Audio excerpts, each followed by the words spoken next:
As time passed after Jesus' crucifixion, the stories of his life changed due to word of mouth and adjustments in the biblical texts. This led to many conflicting beliefs about Mary's death becoming common. Some people believe that Our Lady died of natural causes, such as a peaceful sleep before going to heaven. Her immaculate body could not be destroyed by the tomb, so the Son of God took her to heaven with him. Others believe that Our Lady did not die but simply ascended to heaven, while others are certain that Mary died in places like India and not Jerusalem. According to them, Our Lady was there with the apostles and holy people who had been hiding from persecution for decades. Christian communities in different countries preserved their own beliefs, until recently, when scientists finally found the true resting place of Our Lady.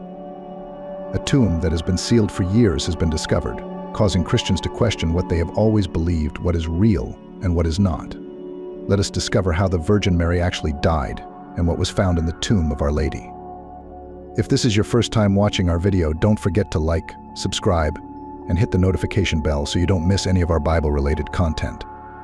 In the name of the Father, and of the Son, and of the Holy Spirit, I pray that you receive many blessings from God. Amen. Let's begin. The tomb found in Kidron Valley, near several popular religious sites such as the Garden and the Church of the Nations, is a sacred place that many Eastern Christians have long worshipped. The tomb belongs to Mary, mother of Jesus. After being sealed for thousands of years, the whole world was expecting what would be found inside when the tomb was finally opened. The results are completely empty. Books that once asserted that Our Lady did not ascend to heaven have been proven false, while the Christian belief that Our Lady ascended to heaven with a living and intact body seems to explain why there is no trace of Mary in the tomb. These beliefs are known as the Ascension of Mary. However, there are some strange differences in how each Christian faith thinks about the life and death of Mary, especially between Catholicism and Eastern Christianity. These differences contrast so much that this becomes a very interesting topic to discuss. The belief in the Ascension of Mary does not come from just one source, but has evolved over time. Even scholars who believe in oral tradition agree that the belief in the Ascension of Our Lady as we know it today was the result of a long-term development process, not the original story. The story of Mary's ascension first appeared in a book called Liber Maria, or the Book of Mary's Rest, which was written in the 2nd or 3rd century. However, this book is not considered completely reliable, and the beliefs about Our Lady in it differ from the views of the majority of Christians. Early accounts of Mary's ascension are often unclear and inconsistent about what actually happened. Some stories support the belief that Our Lady ascended to heaven, while others do not. According to Stephen J.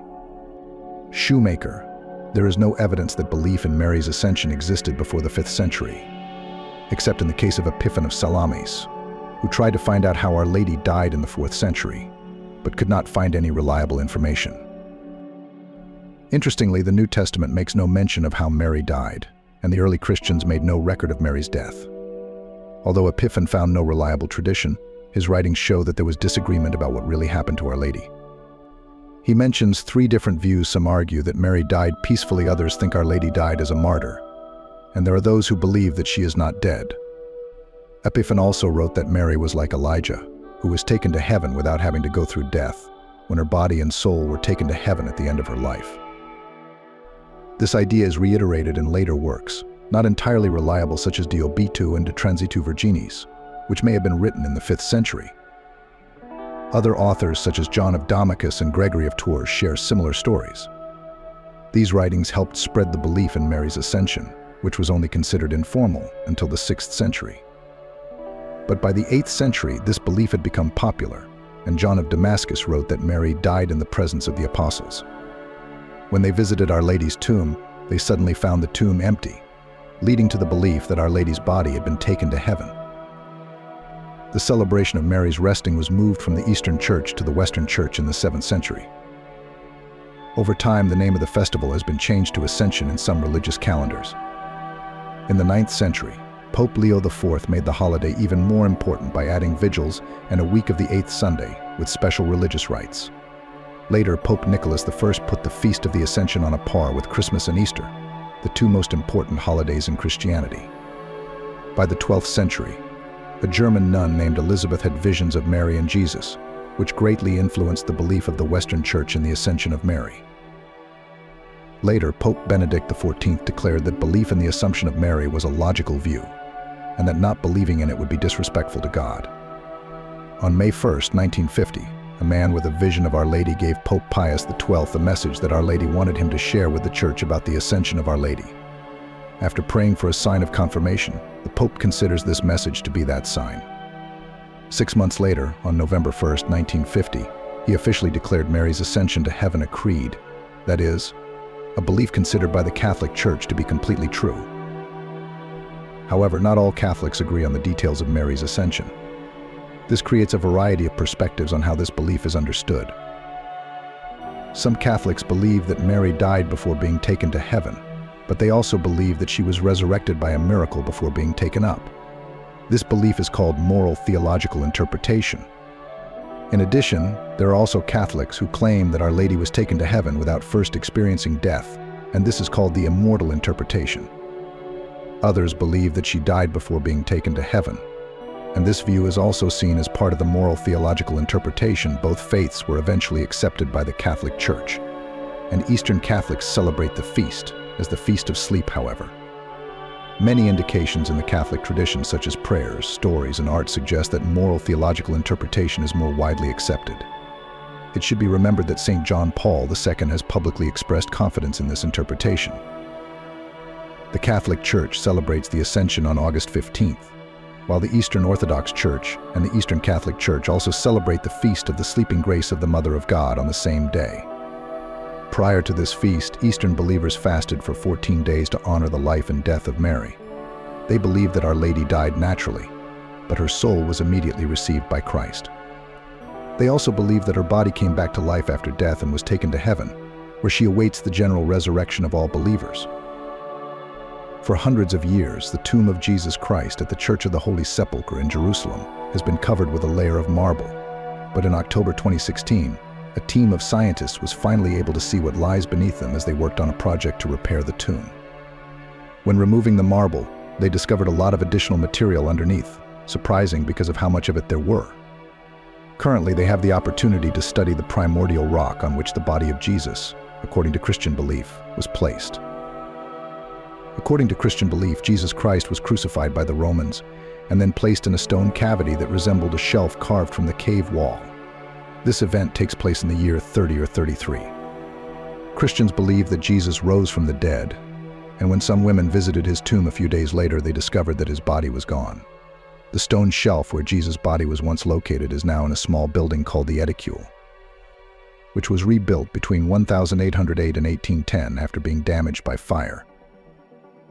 Since 2017, a team of scientists from Greece has been working on repairs to the Edicule and the tomb inside, under the leadership of Professor Antonia Moropoulou. Scientists are excited to finally be able to see and study an important place that has been hidden under thick marble for a long time. By studying the tomb's original stone, they can discover more about its original shape from ancient times and how it has changed over time, as well as how humans have revered and preserved the place over the centuries. Scientists used special tools and techniques to study the tomb and took detailed photos and notes. This makes it possible for people around the world to see and understand the tomb as if they were actually there. The project leader, Professor Antonia Moropoulou, said they are at a very important time in their work, and the special methods they use to study the tomb will help people understand more about this unique and special place. The church closed early, leaving many visitors standing outside confused because they could not go inside. Inside, there were many people, including workers in yellow hats, monks in brown robes, priests in black hats, and others in special tundras, all gathered around the tomb of the Edicule to try to see inside. Normally, the tomb is only dimly lit by candles, but this time it is brightly illuminated, highlighting details that are often difficult to see. This particular tomb is surrounded by a building built in the 1800s, and now this building is covered with anti-beams and safety tape. Inside the tomb, the special marble slab covering the important area has been removed from the wall. This stone slab is as large as a door and is made of white marble with a smooth surface. Underneath the marble slab is a gray stone surface. When asked what it was, the person in charge of the tomb said they were still unsure and needed to use special tools to learn more. The Church of the Holy Sepulchre, also known as the Church of the Resurrection, is a very important place for many Christian groups. 6 different groups manage the church, of which 3 are the Greek Orthodox Church, the Roman Catholic Church, and the Armenian Orthodox Church are responsible for major decisions. 3 other groups, the Coptic Orthodox community, Ethiopian Orthodox, and Syrian, also have a say in the management of the church. The church has a number of special areas that all groups share, and one of those areas is the tomb where Jesus is believed to have been buried. The Church of the Holy Sepulchre and another church, known as the Tomb of Our Lady, were built at the same time, in the 4th century AD, and are a destination for many pilgrims each year. The special building containing the Tomb of Our Lady has been destroyed and rebuilt many times over the years. The current building was built by a group of Franciscan monks in the 14th century. The Greek Orthodox Church is the main manager of this building, but they share responsibilities with other Christian groups. To reach the Tomb of Our Lady, visitors must descend a staircase that is more than 1,000 years old. On the way down, they will pass 2 smaller chapels, one dedicated to Saint Joseph, the husband of Our Lady, and one for Our Lady's parents. When they arrive at the tomb, they have to bend down to enter the small inner space, where they are surrounded by religious artworks and symbols from the Middle Ages. The atmosphere inside is peaceful and dignified as pilgrims come to pray and light candles. Before scientists finally found the resting place of Our Lady, there were various places where Our Lady was believed to be buried, and how these traditions justified their claims. Some of the places where it is believed that Our Lady was buried include the town of Mary in Turkmenistan, formerly known as Mar, according to Nestorian Christian beliefs. Another belief comes from Christians in a place called Nineveh, in northern Iraq, who claim that the tomb of Our Lady is located near a city called Hurban, and is affiliated with a church in a city called Mardin. The Ahmadiyya movement claims that Our Lady's tomb is located in a town called Murree, Pakistan, and they believe that her tomb is now in a special place called Mamari Da Shan. But if these places claim that she died at their tomb, how could she get there? There are many stories and legends about Our Lady's travels after the death of Jesus. Remember the story related to St. Thomas that we mentioned, which has been handed down since around the 7th century. However, the story does not stop there. It claims that Our Lady traveled to India with St. Thomas, where she died in a town called Mari, which now belongs to Turkmenistan. According to this story, St. Thomas was the only apostle to witness the body of Our Lady flying into the sky, while the other apostles were taken to Jerusalem to witness her death. The story goes that St. Thomas was left in India until after Our Lady was first buried. And then, suddenly he was taken to her tomb and saw her body flying into the sky, leaving only her belt. Others did not believe St. Thomas when he recounted what he saw, but they later found the tomb of Our Lady empty, except for her belt. This story is often illustrated with paintings and art throughout the Middle Ages and early Renaissance.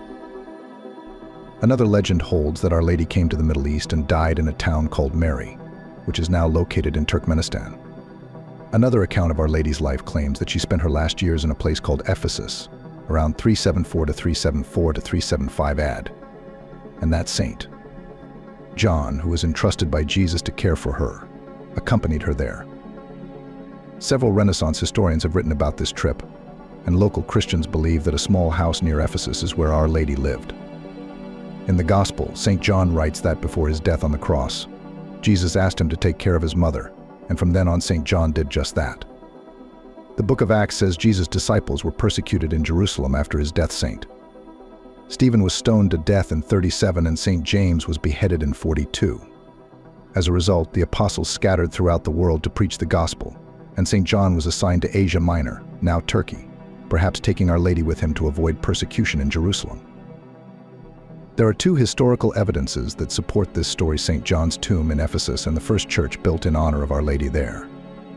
For centuries, the church had to deal with heresies, and in 428, a bishop of Constantinople, known for his controversial activities, erected structures dedicated only to those who lived or died there, showing that Our Lady was indeed present in Ephesus. In 431, the General Council took place in Ephesus, where church leaders met in an ancient church to define the doctrine of the divine motherhood of Our Lady.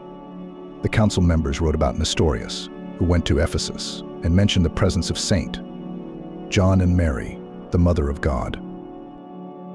The locals at Ephesus, descendants of the first Christians, passed on the tradition that Our Lady died in what they called Panaya Kulu. They keep this tradition alive by holding an annual pilgrimage on August 15th. In the 19th century, the book The Life of the Virgin was published in Germany, based on the visions of a nun named Anna Katharina Emmerich, who never left Germany but described the hills and houses in Ephesus, where Our Lady spent her last days. The astonishing accuracy of her description led researchers to Ephesus, and they actually found the house as she described, built on foundations dating back to the 1st and 4th centuries. Some parts of the structure date back to the 7th century and were last restored in 1951. Pope Paul VI also visited the site in 1967 and confirmed the truth of the legend. Today, on August 15th, Christians and Muslims celebrate a special festival here to honor the Ascension of Our Lady. Islam also has a view of Our Lady being taken to the place where she died, in reference to the journey of the Prophet Muhammad, who underwent a special journey from Mecca to Jerusalem in one night, and then to heaven. During this journey, he was led by the angel Gabriel and met many prophets, including Our Lady. Her tomb is said to be located near a famous landmark in Jerusalem. Some stories say that Muhammad saw light emanating from the tomb of Our Lady. The Christian churches consider the Ascension of Our Lady to be one of the most important holidays, usually taking place on August 15th. Orthodox Christians prepare for this holiday by fasting for 14 days, avoiding certain foods and abstaining from sexual activities. In many countries, the holiday is a public holiday and is widely celebrated with religious ceremonies and cultural activities. Places such as France, Italy, Spain, and Portugal consider the feast day to be a very important day, attracting the participation of the whole community. In some regions, such as Bavaria in Germany or the French-speaking provinces of Canada, the holiday is celebrated as an official holiday, while others still celebrate it in the Christian tradition. In Ephesus, thousands of people still attend the ceremonies in memory of Our Lady and her Ascension, in a solemn and sacred atmosphere. And if you've really watched this far, with God's blessing, share it with your loved ones so they can know about this as well. Don't forget to like, subscribe to the channel, and turn on the notification bell to give us more motivation to create more videos about the Bible. We hope to see you again in the next video. May God bless you and protect you at all times. Amen.